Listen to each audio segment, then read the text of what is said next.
Next నేను ఉమ్. నేను ఇక్కడ మీకు హైదరాబాద్లో నేను మద్రాసు కాకినాడలో ఐటీఐ చదివా, ఎలక్ట్రికల్ 62, 63. ఓకే. నేను ఆ బ్యాచ్లో ఫస్ట్ ఆ 1.5 year ట్రైనింగ్ అండి కాకినాడలో. ఆ. 6 months అప్రెంటిస్ చేయాలి.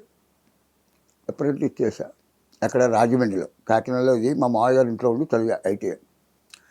రాజమండ్రిలో అప్రెంటిస్ చేశా. ఎలక్ట్రీషియన్ అంటే మరి పోల్ ఎక్కాలిగా. ఒక లైన్మెన్ బాబురావు గారు ఉన్నాడు, మేసాల బాబురావు గారు, పెద్ద హైట్, మన రంగారావు అంత హైట్ ఉంటాడు. ఉమ్. ఆయన బ్రాహ్మణ అబ్బాయి రారా అని తీసుకెళ్ళేవాడు. ఓ మాట స్తంభం ఎక్క ఉన్నాడు. స్తంభం సగం దాకా ఎక్క పడిపోయా. ఓకే. పడిపోయేవాడికి దెబ్బ తగిలింది ఆ. కాళ్ళకి. ఆఫీస్కి వచ్చా. అక్కడ గణపతిరావు గారు అని సూపర్వైజర్ ఉండేవాడు. ఆయన బ్రాహ్మడు. బాబురావు ఆయనకి ఆ పిల్లని తీసుకెళ్ళి స్తంభం ఎక్కమంటే ఎలాగా, నీకేనే బుద్ధి ఉండాలిగా, నువ్వు ఆఫీసులో కూర్చో, టెలిఫోన్ ఆపరేటర్ ఉన్నా, నీకు సర్టిఫికేట్ 6 నెలలు అయ్యాక ఇచ్చేస్తా అన్నాడు. అప్రెంటిస్ అయిపోయింది. 6 నెలల సర్టిఫికేట్ వచ్చింది. అయ్యాక 6 నెలలు ప్రొడ్యూస్ చేశాక ఐటీఐ 2 years సర్టిఫికేట్ వచ్చేసింది. వచ్చాక నేను జాబ్ చేయాలి. మా నాన్నగారు అక్కడ రాజమండ్రి అక్కడ ట్రై చేస్తే దొరకలే. మా బావగారు అప్పుడు హైదరాబాద్లో ఉండేవారు, సికింద్రాబాద్లో. పెద్ద బావగారు, మా అక్కయ్య వాళ్ళు. మా బావన్నాడు, నేను తీసుకెళ్తా. ఇక్కడ తీసుకొచ్చి ఈ హెచ్ఎంటి, బిహెచ్ఎల్ అవన్నీ అప్లై చేసాం. ఏమీ రాలే. అప్పుడు మా బావ అన్నాడు, ఈ చిన్న వయసులో జాబ్ చేయాలా, అవసరమా? అవును. మా నాన్నగారికి కష్టాలు పోతా. అప్పటికే అన్నయ్య ఇంకా అలా వస్తున్నాడు. శుభ్రంగా చదువు, నేను చదివిస్తా అన్నాడు బాబా. నేను చదువు, జాబ్ చేస్తాను. మీరు నమ్మరు, జాబ్ చేస్తూ ఈవినింగ్ కాలేజ్ చదువుదామని ఓ జాబ్ ట్రై చేశాను. అదేం తెలుసా అండి, పాలియేశ్వర ఫిల్మ్ డిస్ట్రిబ్యూటర్స్, రాష్ట్రపతి రోడ్లో ఉంటుంది. ఓకే. అందులో జాబ్ వచ్చి దాని తర్వాత నేను నారాయణగూడ వైఎంసీ దగ్గర న్యూ సైన్స్ కాలేజీలో ఉంది. అందులో పియూసీ ఈవినింగ్ కాలేజ్ చదివాక పియూసీ అప్పటిదాకా నేను వేషాలు నాకు ఏమీ తెలియదు. ఆ న్యూ సైన్స్ కాలేజీలో ఆడది అనే నాటిక, అందులో నేను వేషం వేశాను. మామూలుగా యాన్యువల్ డేకి నాకు ఫస్ట్ బెస్ట్ కమెంట్ వచ్చింది. ఓకే. వచ్చింది, అయిపోయింది. నెక్స్ట్ ఏం చేయాలి? పీసీ అయిపోయింది. మన మింట్ కాంపౌండ్ ఉంది అక్కడ, సెంట్రల్ మెకానికల్ యూనివర్సిటీ ఉంది గవర్నమెంట్. అందులో మాకు మా బాబాయ్ గారు కస్తూరి ఆంజనేయ గారు, మా పిన్ని గారు హస్బెండ్, వాళ్ళు చుట్టాలు. ఆయన ఏమో అక్కడ చీఫ్ ఇంజనీర్. ఆయన ద్వారా అక్కడ జాబ్ వచ్చింది. ఆ జాబ్ చేస్తూ మీరు నమ్మరు, భద్రకా కాలేజీలో బీకామ్ చదువుదాం నైట్ కాలేజీలో అని ఆ జాబ్ చేస్తూ బీకామ్కి అప్లై చేస్తాం. అప్పుడు టాప్ కామర్స్కి మనం భద్రకా కాలేజీ, అక్కడ సీటు దొరకడమే కష్టం. అందులో ఈవినింగ్ కాలేజ్. అందరూ ఏంటి, ఉద్యోగం చేస్తూ చదువుకునే వాళ్ళే. అందరిలో కల్లా నేను కుర్రాడిని, నీకు ఈవినింగ్ కాలేజ్ చేయండి అంటాడు. నాకు ఇదేంటి మరి, నా వయసు అది, నేను అలా ఉన్నా అన్న. అప్పుడు నాకు 47% ఎంతో వచ్చింది పియూసీ. 60-65 వాళ్ళకి ఇస్తున్నారు సీట్లు. అప్పుడేమో సీట్ కోసం ట్రై చేస్తే రాలే ఫస్ట్ లిస్ట్లో. అక్కడ రమణమూర్తి గారని principal evening college. First list పెట్టాక నేను సడన్గా ప్రిన్సిపాల్ గారు రూమ్కి వెళ్ళా. ఎవరు నువ్వు అని పీన ఆపాడు. ప్రిన్సిపాల్ గారు రమ్మన్నారు అని లోపలికి పోయా. లోపలికి వెళ్ళాను. ఎవరు నువ్వు? అదే సార్ మీరు రమ్మన్నారు కదా, నేను వచ్చానండి. అప్పటితో వాడేశారు. ఓకే. నేను రమ్మంటే ఏంటి? ఏమండి మీరు రమ్మంటే వచ్చాను. నా పేరు చూసి, నా పేరు అసలు పేరు సూర్యనారాయణ. ఓకే. చూశాడు. 47% ఎవరిస్తాడు సీటు? ఏమండి ఇస్తే ఇవ్వండి, ఇస్తే చదువుకుంటా. ఆయన ఏమనుకున్నాడో ఏమిటో సీట్ ఇచ్చేసాడు. ఓకే. అలాగా నేను ఈవినింగ్ కాలేజ్ బీకామ్ పత్రికలు చదివాను. మీరు నమ్మరు, first year best comedian, second year best comedian, third year best comedian. Okay. 3 ఏళ్ళలో 2 ఏళ్ళు నేను కల్చరల్ సెక్రటరీ. ఓకే. అప్పుడు ఈ ఉస్మానియా యూనివర్సిటీ గోల్డెన్ జూబ్లీ అయిందండి. అందులో ఒక ఉర్దూ, హిందీ, తెలుగు, ఇంగ్లీష్ అలా ఒక్క లాంగ్వేజ్కి గోల్డెన్ జూబ్లీకి ఓ తెలుగు నాటిక, ఒక 40 minutes నాటిక, ఒక 20-30 వచ్చాయి. అలాంటి ఒకటి సెలెక్ట్ చేశారు. ఆ సెలెక్ట్ చేసి ఆ నాటికలో ఒకరిని సెలెక్ట్ చేయాలి. భద్రికా కాలేజీ తరఫున నేను తెలుగు నాటికి సెలెక్ట్ చేయాలి. ఓకే. ఓకే. అయిపోయింది. అలా అయ్యాక నేను టోటల్ 3 ఏళ్ళు బీకామ్ చదువుతున్నప్పుడు సెకండ్ ఇయర్ నేను బీకామ్ చదువుతుంటే నేను మామూలుగా నాకు వేషాలు అదే డ్రామాలో వేస్తున్నాను తప్ప నాకు సినిమా మీద ఇంట్రెస్ట్ లేదు. ఓకే. అస్సలు లేదండి, ప్రామిస్ చెప్తున్నా. నేను సెకండ్ ఇయర్ చదువుతుంటే అప్పుడు మా అన్నయ్య హైదరాబాద్, మద్రాసు నుంచి హైదరాబాద్ వచ్చాడు. ఇక్కడ సారథి స్టూడియోలో షూటింగ్ అవుతాను. మా అన్నయ్య వస్తే వెళ్ళేవాడు. మా అక్క ఇంట్లో ఉన్నాను కదా, వెళ్ళి కలిసేవాడు. వాడు పల్లెటూరు బావ అని ఒక పిక్చర్ ఇక్కడ సారథి స్టూడియోలో అవుతాడు. అన్నయ్య, రేలం గారు, నాగేశ్వర హీరో, లక్ష్మి గారు హీరోయిన్, రమాప్రభ అందరూ. నేను మామూలుగా అన్నయ్యని కలిసి వచ్చేసేవారు. ఓ రోజేమో సడన్గా గౌరవించారు, నేను వెళ్ళా. అందులో ఏంటంటే రమాప్రభకి తమ్ముడు వేషం ఉంది, అది రిక్షావాడ వేషం. ఆ వేషానికి ఎవరెవరంటే మా తమ్ముడు వేస్తాడు అన్నట్టు మా అన్నయ్య. ఓకే. అని పిలిపించారు. ప్రత్యేకాత్మ గారు డైరెక్షన్. ఇలాగది నేను చేయను అన్నయ్య, నేను చేయను. ఎందుకంటే నాకు న్యూసెన్స్ కాలేజ్ చదివిన అతి ఆడది నాటికి వచ్చినప్పుడే తమ్మారెడ్డి కృష్ణమూర్తి గారు చూసి శిశింద్రి చిట్టుబాబు అని టైటిల్ పెట్టి నా మీద సబ్జెక్ట్ రాయించి నన్ను సెలెక్ట్ చేశారు. అప్పుడే నేను చేయలేదు. మా అన్నయ్య చేతి ఒప్పించారు. అది మా అన్నయ్య చెప్పాడు. మళ్ళీ ఏంటంటే ఒక పాట ఏదో ఉంది, శారద గారు పాట పాడతారు. ఆ వయసున్న కుర్రాడు మీరు పాడడం కొంచెం చిన్నాడు పెడితే బాగుంటుంది, అది మిస్ అయింది. అది పోయింది, నాకు ఇంట్రెస్ట్ లేదు. ఓకే. అలాగే ఈ వేషాలు పిలిస్తే నేను చేయనన్నా.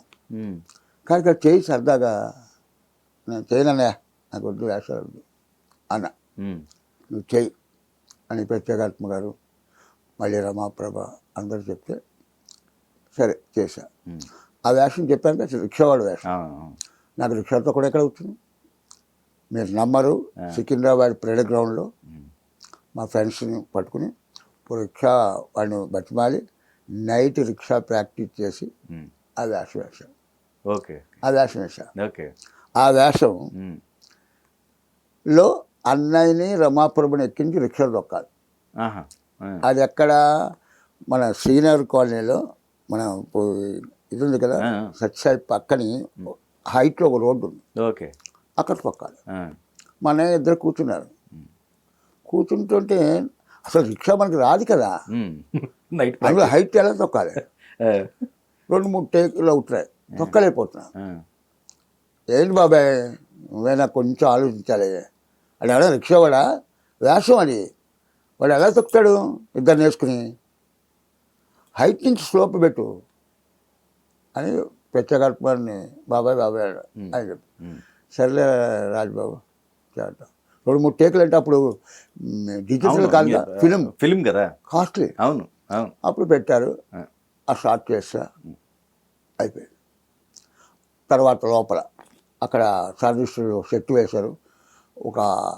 వీళ్ళకి ఒక గుడిసెలా ఉంటుంది, దాంట్లో ఒక పిల్లలు పట్టుకుని వేలాడడం, ఇదంతా సీన్. తర్వాత వీళ్ళిద్దరిని తీసుకెళ్ళి అన్నయ్యని రమాప్రభని రేలం గారి దగ్గర సీను. అది ఇంకా నాకు అన్నాడు 2-3 రోజులు అయిపోయాక వేషం అయిపోయింది అన్నారు ప్రత్యేకాత్మ. అప్పుడు సివి రమణ అని కోడేరు ప్రత్యేకాత్మ గారు. అయితే నాకు యాక్షన్ అయిపోయింది 12 భోజనం చేస్తా, మేకప్ తీయలే. నా లైఫ్లో ఉమ్, రేలం గారు ఇప్పుడు మన బిగినింగ్ రేలం గారితో ఒక డైలాగ్ చెప్తే నేను కమెడియన్ అవుతా అని మనసులో అనుకున్నాను సెంటిమెంటల్గా. ఓకే. నీకు రేలం గారితో సీన్ లేదన్నారు, 3 రోజులు షూటింగ్ అయిపోయిందన్నారు. అన్నప్పుడు వాళ్ళ 12 గంటలకు మీకు వేషం అయిపోయింది అన్నాక నేను మేకప్ తీయలేదండి. ఉమ్, అదే కొత్త పిచ్చాడు పొద్దున్న ఆ మేకప్లోనే భోజనం చేసి ఉమ్, మళ్ళీ ఆ మేకప్ అని టచ్అప్ చేసుకుని అలా కూర్చున్నా. ఉమ్, అసలు రేలం గారి దగ్గర సబ్జెక్ట్ ప్రకారం రమాప్రభని రాజబాబుని ఎవరు తీసుకొస్తారు? ఆయన లాయరు ఓకే. రేలం గారు. ఉమ్, ఉమ్, ఆ రిక్షావాడే తీసుకురావాలి. అదేంటి ఆ చిట్టువాడు మేకప్ తీసేవని లేదని చెప్పా అన్నారు డైరెక్టర్ గారు. ఉమ్, నేను తీయలేదండి అన్న. ఓకే. భలేగా ఉంది అన్నారు. ఆ, అప్పుడు రేలం గారి దగ్గరికి వెళ్ళి వీళ్ళు మా వాళ్ళండి, వీళ్ళు ఎవరో లాయర్ కోసం అంటే మీరు మంచి లాయర్ని తీసుకొచ్చానండి, మరి మాకేమన్నా ఉందా లేదా అని అన్నట్టు ఏదో డైలాగ్ ఉంది. ఓకే. నేను కమెడియన్ అవుతా అనుకున్నా. ఓకే. అలా తీసుకెళ్ళడం ఆ సీన్ అయిపోయాడు. ఆ, అయిపోయాక మళ్ళీ ఒక సీన్ షూటింగ్ ఉందన్నారు. అది క్యారెక్టర్ అయిపోయిందన్నారు. అయిపోయిందన్నాక లేదండి, నేను మామూలుగా నా గొడవ నా కాలేజీ సడన్గా ఫోన్ వచ్చింది. మద్రాసులో ఏవిఎం స్టూడియోలో తాతినేని రామారావు డైరెక్షన్ మరుపురాని మనిషిని, ఇందులోనూ నాగేశ్వర హీరో, అది మరుపురాని మనిషిలో Tamil remake. Okay. Nageswara hero, అన్నయ్య కొడుకు వేషం వచ్చి, ఓకే. ఉమ్, రాజబాబు నీకు కొడుకు ఉంటాడు, ఇది ఇది ఇది ఇది మీ తమ్ముడు చాలా బాగా చేస్తున్నట, ఉమ్, మీ తమ్ముడు ఒక మాట మాట్లాడవా? అది వేషాలు ఏంటంటే మనం బలవంతంగా వేయించారు, కానీ ఒక్క మాట్లాడవా బాగుంటుంది కొడుకు అన్నాడు. మొన్న సడన్గా ఒక రోజు ఫోన్ చేశాడు. అప్పుడు ఇలా వేషం ఉంది అని ఆమె మేనేజరు అవి మాట్లాడారు. నువ్వు అర్జెంటుగా బయలుదేరి మద్రాసులో, నాకొద్దు, నాకు వేషం నాకు వద్దు ఉమ్, అన్న. ఉమ్, అంటే కాదు, నువ్వు బయలుదేరా, రేపు మార్నింగ్ ఫ్లైట్కి వచ్చేయాలి. నా లైఫ్లో ఫస్ట్ టైం ఫ్లైట్ ఎక్కడం. ఆ రోజు. ఓకే. 80 రూపాయలు అండి అప్పుడు టికెట్. 80 రూపాయలు. ఓకే. అప్పుడు నేను ఫ్లైట్లో అంటే నాకు భయం కదా, అసలు రానన్నా. ఆ, కాదు నీకు భయం లేదు, రమాప్రభ హైదరాబాద్ నుంచి వస్తాడు, ఓకే. రమాప్రభ గారు పక్కన కూర్చో, ఆవిడే చూసుకుని ఏం భయపడదు, నువ్వు రా చెప్తా. మా అన్నయ్యకి ప్రెస్టేజ్ వచ్చింది, అందరికి మంచి ఇది బాగా చేశారు కదా. ఓకే. వెళ్ళా. ఉమ్, వెళ్ళి మీరు నమ్మరు, ఆవిడే పాపం బెల్ట్ పెట్టింది, భయపడకండి. ఫస్ట్ టైం అలా వెళ్ళా. వేషం అన్నయ్య కొడుకు వేషం. ఆ, ఆ అన్నయ్య కొడుకు వేషం అన్నప్పుడు అన్నయ్య అందులో మరుపురాని మనిషిలో అప్పుడు మద్రాసులో ఇక్కడ లాగుడు రిక్షాలు ఉంటాయి కదా, ఉమ్, ఉమ్, బుద్ధ వేసుకుని లాగి రిక్షాలు, రైట్ రైట్ రైట్. ఆ రిక్షా కూడా వేషం. ఓకే. నేను అన్నయ్య కొడుకు వేషం. అది ఏవిఎం అక్కడ అవుట్డోర్లో ఇంకా అప్పుడు రాలేదు కదా, ఏవిఎం స్టూడియోలో షూటింగ్ అండి. గట్టపేస్గా జిప్పి హెయిరు, అది ఇది దుబ్బ, ఒక ఇదిలా కౌబాయ్ వల్ల. మా అన్నయ్య నేను మా లవరు కూర్చున్నప్పుడు మా అన్నయ్య రిక్షా లాగుతాడు. మా అన్నయ్యకి నేను కొడుకునే వాడికి తెలుసు. ఆ రిక్షావాడు మా నాన్నని నాకు తెలియదు, మామూలుగా రిక్షావాడు అనుకుంటారు. ఓకే. ఇద్దరు లవర్స్ ఇద్దరు కూర్చోవాలి. నా లవర్ వేషం ఎవరు వేస్తున్నారంటే మా వదిన గారు పేరు అమ్మలు, ఆవిడ అక్కయ్య ఉంది రమూల అని, ఆవిడ వేషాలు వేసింది, మంచి సింగర్ చేసింది, డబ్బింగ్ ఆర్టిస్ట్ ఆవిడ. ఓకే. ఆవిడ ఇప్పటికి వేషాలు వేసింది. ఆవిడ లవర్ వేషం. ఓకే.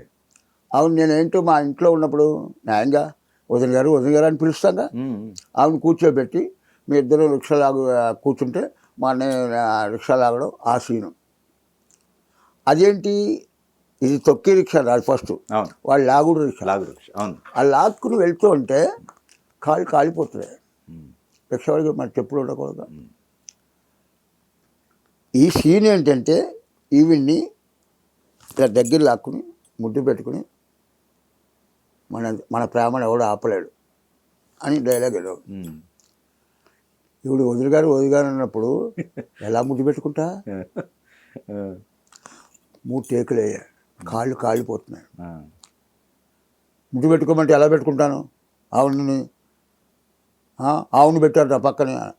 ఏం పర్లేదు చిట్టుబాబు గారు, మీరు పెట్టుకోండి ముద్దు అంటుంది ఆవిడేంటి సినిమా ఇండస్ట్రీ అలవాటు పడింది కదా, నేను ఎలాగా? అప్పుడు మా అన్నయ్యకేమో కోపం వచ్చేస్తాను. వేషాలు వేసేటప్పుడు ఇవన్నీ పెట్టుకోకూడదు, ఎదుగుతాను అని తిట్టాడు. వీళ్ళు కొడతాడా ఇంకా 10 మందిలో కొడితేనే పరుగు పోతుంది అని భయం. మరి నేను వేషం వేయనంటే నన్ను పిలిపించు అనవసరం కానీ అన్న ఎడవద్దు. ఏం భయం ఏంటి, ఇలాంటి పెట్టుకోకూడదు అని తాతిన రామారావు కూడా చేసిన అన్నాను. చెప్పాను ఇందాక ఆ ఫిలిం కూడా అప్పుడు. అవును. ఇంకా ఆఖరికి ఆవిడని లాక్కి ముద్దు పెట్టుకోవడం. ముద్దు పెట్టుకున్నాను అనేప్పుడు రిక్షా ఇలా పడేసి, నా కొడక చదువుకుంటావు ఇదిగా ఉంటావు అంటే అమ్మాయిలతో దొరుకుతావు నానా అన్నాడు. ఇది రిక్షావాడు నాన్న అంటే నాకు తెలియదు కదా. అని బాగా తిట్టడం అన్నీ. ఆ సీన్ అలా అయిపోయింది. అయిపోయాక లేదండి ఆ నైట్ సీను. మా అన్నయ్య మంచం మీద పడుకుంటాడు, రిక్షావాడు కదా, ఒక మంచంలో ఉన్నాను. నేను మంచం కింద దూరి ఆ జేబులా లాగి దుబ్బా వేసుకుంటే జేబు లాగి ఆ జేబు కట్ చేయాలి, ఆ డబ్బులు కొట్టుకుని పోవాలి. ఇది సీన్. పగలు ఇలాగా, రాత్రి ఆ సీన్. ఆ జేబు కట్ చేసి చూస్తే డబ్బులు లేవు, బిడీ కట్టు ఉంది. ఆ జేబు కట్ చేయడం అన్నయ్యకి మెలకు రావడం, వీడు బయటకు రావడం. ఏం చేస్తున్నావు అనేప్పటికి వీడు కొడుకు రివర్స్ అవుతాడు. ఏ జేబులో డబ్బులు పెట్టుకోవాలని తెలీదా, సిగ్గులేదు, ఏం జన్మ అని ఉమ్మాలి. ఆ సీన్ అండి. ఏమో టూని ఉమ్మాలంటే అన్నయ్య మీద ఉమ్మలైపోతున్నాం. ఈ రామారావు తిట్లు ఏంటి ఉమ్మరా బాబు అంటాడు మా అన్నయ్య. ఎలాగో ఉమ్ముడు రావట్లేదు నాకు భయంగా ఉంది, ఉమ్మలు నాన్న ఇవన్నీ పెట్టుకోవద్దున్నారా, నీకు దండం పెడతానురా, మంచి సీన్ రా, ఎంతగా చేయరా. ఇంకా అక్కడ చీకటి ఇప్పటికే 8:30 అవుతాడు. ఇంకా 9 o'clock ప్యాకప్. లాభం లేని 2 టేకులు అయ్యాయి, ఇంకా లాభలే అనుకుని గట్టిగా కాంటించి తుమ్మే మొహం తుమ్మే, అమ్మ నా కొడుక అన్నాడు అని ఓకే అయిపోయింది చాలు. అలాగా కష్టాలు. ఫస్ట్ పిక్చర్ అలాగా, సెకండ్ పిక్చర్ ఇలాగా, అలాగా నా కెరియర్ స్టార్ట్ అయినాడు. మీరు నమ్మరు, ఆ 2 వేషాలు అయిపోయేప్పటికల్లా నేను బీకామ్ ఫైనల్ ఇయర్కి వచ్చేసాను. బంగారు కళలు వచ్చేసింది. బంగారు కళలని రామలింగ గారు, నేను, అన్నయ్య కామ్రేడ్. తర్వాత రాధం పెళ్ళి, ఇలా 2 పిక్చర్లు చేశాను. నేను చెయ్యను, నా బీకామ్ అవ్వాలి అని బీకామ్ అయ్యాక 73లో నేను బ్యాంక్ జాబ్ అప్లై చేశాను. 720 మందిలో 30 మందిని బ్యాచ్ చేశాను. రిటర్న్ టెస్ట్లో పాస్ అయ్యా, స్టేట్ బ్యాంక్ ఆఫ్ హైదరాబాద్. అప్పుడు సీతాపతిరావుని జనరల్ మేనేజర్. ఆయన ఎవరు, సుశీల్ గారు పెంచండి. నా పరీక్ష బాగా రాసా, పాస్ అయిపోయా. Oral interview, what is your father? My father is working in R&B roads inspector, where is your native place? Rajahmundry అని చెప్పా. 2 బాగా చెప్పాను కదా, రావాలిగా ఉద్యోగం. అప్పుడు 32 అంటే ఎలాగా 720 మందికి 30 మందిని బ్యాచ్ చేశారు, రికమెండేషన్. నిమ్మగా సీతాపతిరావు గారు సుశీల్ పెంచండి ఆయనకే చెప్పింది. మరి అన్నయ్యకి ఫోన్ చేస్తే అన్నయ్య ఫుల్ ప్యాక్డ్ అయినా పాపం సుశీల్ గారి దగ్గరికి వెళ్ళి ఇలాగా అక్క మా తమ్ముడికి ఇలా ఉంది. ఇప్పుడు నేను మా బాబాయ్కి ఫోన్ చేస్తే మీ తమ్ముడికి ఉద్యోగం కూడా ఇవ్వడు, మా బాబాయ్కి మాకు రిలేషన్షిప్ బాగోలే అని చెప్తున్నాడు. అన్నయ్య ఇక్కడ రావాలి, రావట్లేదు, ఇంకా రాడు అనుకున్నాం. ఒక ఆయన అన్నాడు, అప్పుడు 5,000 ఇస్తే ఒక లాయర్, పెద్ద లాయర్, పేర్లు అనవసరం పాపం, నువ్వే ఇస్తా అన్నాడు. సరే ఒక 1000 ఇచ్చే బావా, మిగతా 4,000 వచ్చాక ఇద్దామన్నాడు. ఆ 1000 తీసుకున్నాడు తప్ప ఆయన ఇప్పించలేదు. ఇంకా ఉద్యోగం అప్పట్లో బ్యాంక్ ఉద్యోగం టాప్. అప్పుడు మా అన్నయ్య ఒక 15 రోజులు పోయాక వచ్చాడు ఫ్లైట్లో వచ్చి. అప్పుడు పివి నరసింహరావు గారు ఎడ్యుకేషన్ మినిస్టర్. ఆయన దగ్గరికి వెళ్ళిపోయాం. ఉమ్.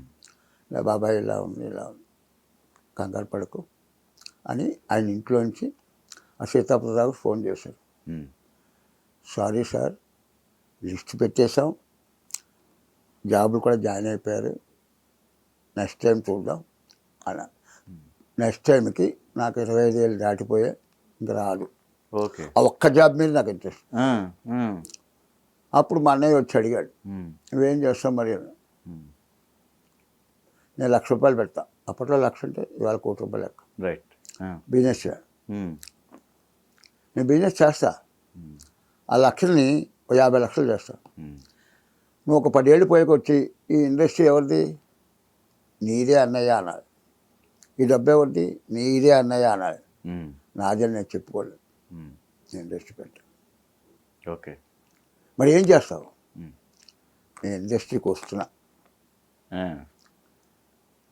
అదేంటి అన్నాడు, వస్తా, నేను వేషాలు ట్రై చేస్తా. డిసైడెడ్.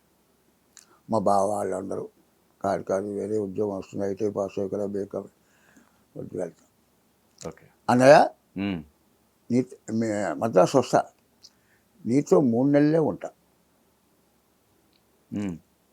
ఎందుకంటే నీకు వదిలికి నా వల్ల గొడవలు రాకూడదు, ఎందుకంటే ఆటోమేటిక్ కదా. రైట్. ఆ.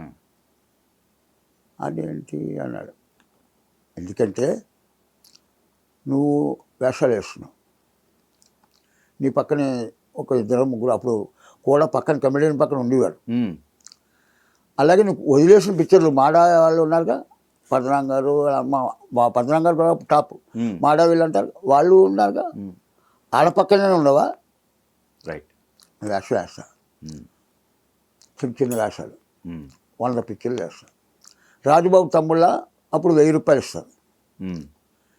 చిట్టుబాబులో 500 ఇస్తారుగా, 100 పిక్చర్లు చేస్తాను. ఉమ్. 100 పిక్చర్లు అయ్యేప్పటికి 50,000 సంపాదిస్తా. 50,000లో ఒక 40,000 ఖర్చు అయిపోయింది, 10,000 ఉందిగా, అది నాది. అప్పుడు పైకి రాకపోతే నేను ఆ 10,000తో బిజినెస్ స్టార్ట్ చేసుకుంటాను, నాది అని ఫీల్ అవుతా.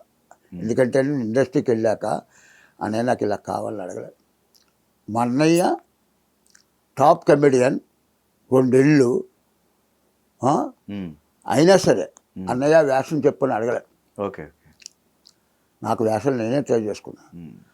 మీకు ఇందాక చెప్పానుక, మా అన్నయ్య మురళి మన మహాలింగపురంలో ఇల్లు ఉండేది. ఉమ్. ఉమ్. ఆ ఇంట్లోంచి బోగు రోడ్లో శివాజీ గణేషన్ ఇల్లు కొన్నాడు.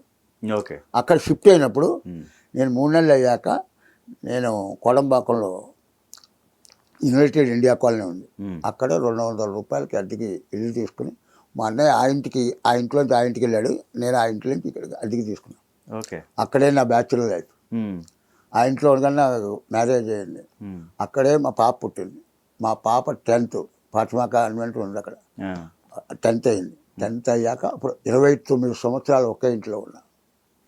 అక్కడ ఓకే. రెంట్లో రెంట్కో ఆ, ఆ, ఆ. అక్కడ ఉన్నప్పుడు ఇక్కడ వివేకానంద కాలనీ ఉంది, అక్కడ ఇల్లు కొనడం, ఆ. అలాగా కెరియర్. ఓకే. 29 సంవత్సరాలు ఒకే ఇంట్లో ఉన్నా. 200 అద్దె 300 అయింది. ఓకే. ఓకే. మా అన్నయ్య ఇలా అడగలే. ఓకే. మళ్ళీ మా అమ్మ నాన్నగారు మా తమ్ముళ్ళు వీళ్ళందరూ మద్రాసు వచ్చేవారు, అన్నయ్య బర్త్డే ఫంక్షన్ కానీ నా పండుగలు కానీ. ఉమ్. అప్పుడు వాళ్ళు అక్కడ ఉన్నప్పుడు వాళ్ళతో పాటు నేనే ఉండేవాడు. అప్పుడు వాళ్ళ అన్నయ్య కార్లు వాడేవాడు. ఓకే. తర్వాత నేను ఎప్పుడు మా అన్నయ్య కార్లు నేను సపరేట్గా నా కోసం వాడా, వాళ్ళు ఉన్నప్పుడే. ఓకే. ఓకే. షూటింగ్ వెళ్ళాము, ఇద్దరికి భోజనాలు, మా అన్నయ్య క్యారేజీ వచ్చింది. నేను అప్పుడు బ్యాచులర్ కదా, అందరికీ చిరతలప్పారు, సూర్యచంద్ర, శ్రీరాజు వీళ్ళందరూ ఉన్నారు, వాసు, మన సత్యబాబు వీళ్ళ వాళ్ళతో పాటు వేషం వేసి వాళ్ళతో ఉద్దేశం. ఓకే. అలా గడిచింది లైఫ్. ఆ తర్వాత నేను చెప్పాను కదా ఇందాక, మళ్ళీ ఆ 100 వేషాలు వేసాక అన్నది కాకుండా ఉమ్. ఉమ్. అలా నా లైఫ్ మొత్తం అంతా హ్యాపీగా ఇప్పటిదాకా గడిచింది.